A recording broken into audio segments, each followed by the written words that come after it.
اهلا بكم، ازيكم يا شباب؟ معاكم فادي عضلات ورجعت لكم بفيديو جديد. اتمنى الاضاءه دي تعجبكم برضو، لان للاسف المره اللي فاتت الناس ما عجبهاش الوضعيه الجديده، بيقولوا لي الكشافات عكسه في المرايه فمضايقانا يعني وكده، فرجعت للوضع القديم بس قربت الكشافات شويه، فاتمنى ان الاضاءه تكون حلوه يعني وتكونوا مبسوطين منها.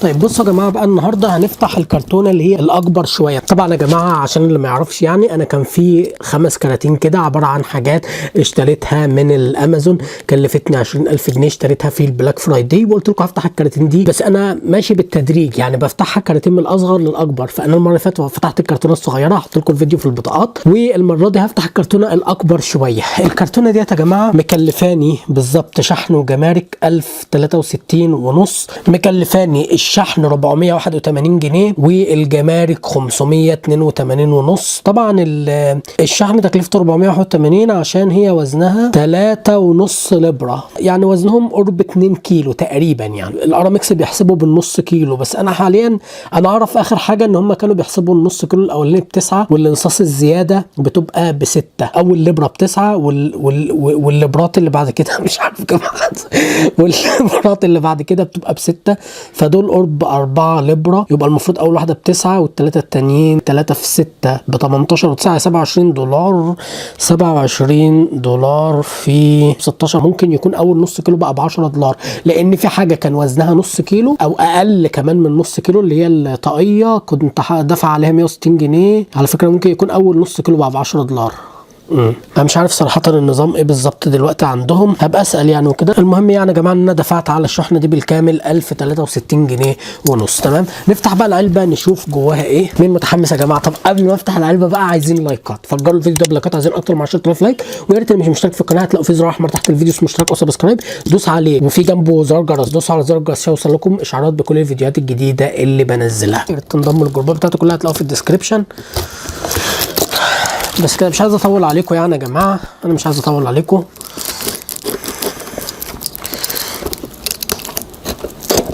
الكرتونه عاليه قوي عليا يا جماعه، مش عارف اوصل لها اصلا يعني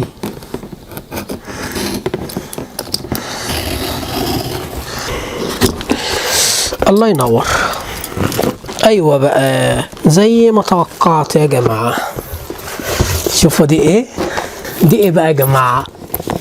اغلى مكنه حلاقه براون بتاع الدقن في العالم، اغلى مكنه في العالم. خدوا بالكم، انا لما جيت اشتريت قبل كده المكنه اللي هي ديت اللي هي الام جي كي 5080، دي مكنه بتاعت شعر ودقن وللجسم كله وكذا حاجه في بعض يعني. تمام، اللي هو كيت 9 في 1، يعني بتعمل كذا وظيفه. تمام، دي لما اشتريتها الام جي كي 5080 قلت لكم ان دي اغلى مكنه متعدده الاستخدامات، ما مش اغلى مكنه دقن، لان دي مش مكنه دقن اصلا.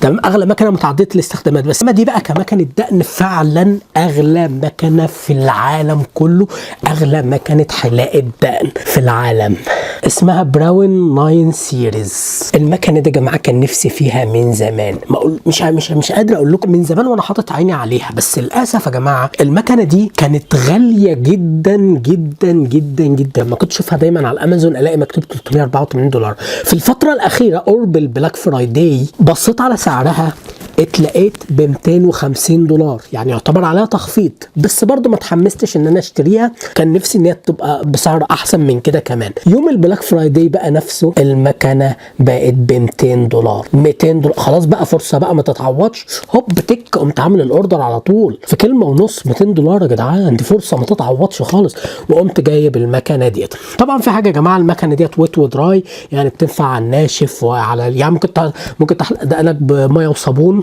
وبالمكنه ديت، وممكن على الناشف. انا طبعا بحب احلق على الناشف، لان اصلا انا جايب المكنه دي ليه؟ عشان تسهل لي الحلاقه، مش اقعد بقى اعمل ميه وصابون يعني انتوا عارفين في المكنه العادي اللي هو اللي بمواز دوت، بتقعد تعمل ميه وصابون وتقعد بقى تحلق بالموس، الموضوع بياخد وقت كتير، انما المكن ده بيوفر عليا وقت كتير جدا. تمام، طبعا في حاجه يا جماعه الناس هتستغربها، ان انا اصلا عندي مكنه كويسه، مكنه عاليه جدا لحلاقه الدقن اللي هي الباناسونيك ارك 4. تمام، ايه اللي خلاني اجيب دي مع ان انا عندي الباناسونيك ارك 4. اولا هو هل الباناسونيك ارك 4 وحشه؟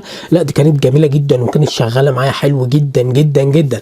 بس ايه اللي خلاني اجيب ديت؟ في الحقيقه مكنه الارك 4 رغم قوتها، لكن للاسف لو في شعره نايمه، يعني لو في شعره نايمه كده على الخد مثلا او على الرقبه، ما بتعرفش تجيبها بسهوله، لازم تقعد تجرب في اتجاهات مختلفه عشان تعرف تجيب الشعره دي. انما المكنه هنا بتقدم حاجه بقى مختلفه. المكنه هنا يا جماعه الكاتنج بتاعها اللي هي المواس بتاعتها بتتحرك اوتوماتيك. بصوا الموس، يعني مثلا الموس كده في الوضعيه دي اوتوماتيك يقعد يتذبذب كده يمين وشمال، بحيث لو في شعره نايمه يقدر ان هو يجيبها من غير ما تقعد انت تجرب في اتجاهات كتير مختلفه. وعشان كده المكنه دي اقوى من ارك 4 بكتير يا جماعه. المكنه دي طبعا جاي معاها برده وحده تنظيف زي ما دي جاي معاها برده كان وحده تنظيف. المكنه طبعا برده يا جماعه بتتشحن في 5 minute كويك تشارج، يعني شحنه تكفي الحلقه واحده، وفي شحنه بقى ان هو تكفي لغايه 50 دقيقه، يعني احلق بيها كذا مره. المكنه فعلا بجد رهيبه جدا. المكنه الموديل بتاعها بالظبط براون 9 سيريز 9290 سي سي. في الحقيقه كان في موديل تاني زيها بالظبط بس لونها يعني دي فضي، التانيه كان لونها كروم ومش جاي معاها وحده تنظيف. فطبعا انا اخترت دي لاني يعني انا بحب ان المكنه يجي معاها وحده تنظيف. انا كده لو جبت التاني هضطر اشتري لها وحده تنظيف، غير كده اللون التاني ما عجبنيش. هي الفضي بصراحه هي اللي عجبتني. انا كان نفسي يبقى في منها اسود، بس اللون ده مش وحش خالص، ممتاز جدا بصراحه يا جماعه. انا مش عارف اقول لكم ايه، يعني المكنه دي يعني ليها مميزات كتير جدا يعني يطول شرحها. يعني بفكر اعمل لها فيديو مخصوص بقى ان انا اشرح كل التفاصيل الخاصه بمكنه. معلش بتاسف لكم ان انا في معلومه كنت قلتها غلط بخصوص مكنه الباناسونيك ارك 4. كنت قلت لكم ان هي بتعمل الموتور بتاعها بيعمل 40,000 ذبذبه في الثانيه. للاسف هي طلعت بتعمل 14,000 مش 40,000، انا ما كنتش قاريها صح، ومش في الثانيه، في الدقيقه. سي بي ام سايكل بير مينت، يعني لفه في الدقيقه 14,000 ذبذبه في الدقيقه مش في الثانيه. دي بقى بتعمل 40,000، بصوا في الدقيقه برضو مش في الثانيه تمام، بس 40 دي بقى اللي بتعمل 40,000 حركه متقاطعه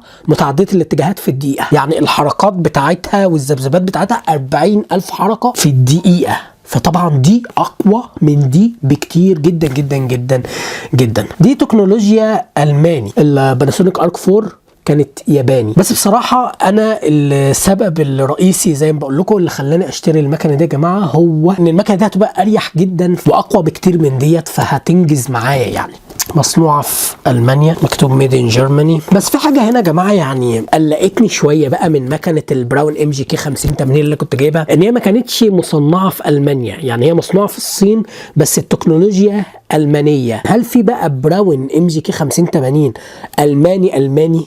يعني اصل لو كده يبقى اللي انا جايبها دي هل ممكن تكون مش اصليه؟ او اصل دي مثلا منتج الماني، ما قالكش الماني مصنوعه في الصين، لا ده الماني مصنوعه في المانيا. طيب لو الفيديو ده يا جماعه جاب لايكات كتير جدا، انا ان شاء الله هعمل فيديو بقى تفصيلي بكل مميزات المكنه ديت.